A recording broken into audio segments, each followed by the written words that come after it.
As crews continue to make progress repairing the broken sewage pipe, about 40 million gallons of raw sewage and wastewater continue to be diverted through the C&O Canal on a daily basis, an engineering feat that has prevented any significant sewage overflow from going into the Potomac River here in Maryland for more than a month.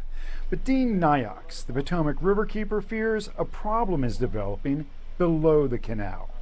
Inside this old stone culvert that runs directly beneath the sewage-filled canal, where you can see fluid dripping from above into the creek which flows directly into the river.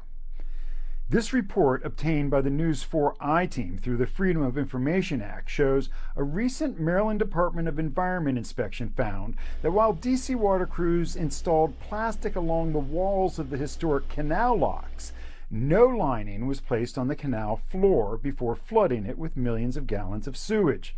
The report does note there is a natural clay flooring.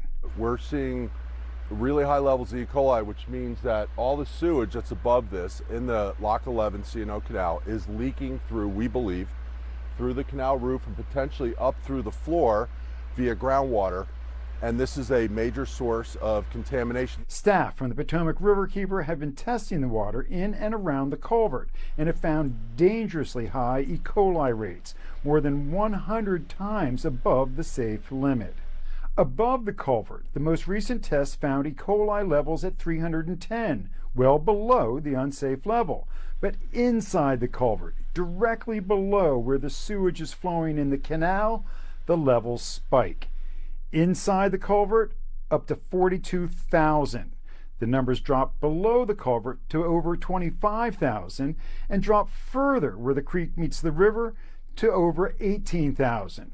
But all of those numbers are well above the safe limit of 410. We saw crews on site today taking test samples along the creek and preparing for the remediation, which calls for the complete removal of all contamination in this area. A task Nyox thinks should be postponed until the pipe is repaired and no more sewage is flowing through the canal. If there's ongoing releases of sewage and E. coli and fecal bacteria, it's going to recontaminate this site, the remediation site that's probably spend millions of dollars to clean up, and still continue to discharge sewage in the river. Restrictions remain in place along the river in Montgomery County to avoid any contact with the water or the river's edge. In Montgomery County, Mark Seagraves, News 4. Now, a D.C. water spokesman tells News 4 that the Washington Aqueduct and the U.S. Army Corps of Engineers are working on a plan to address the culvert.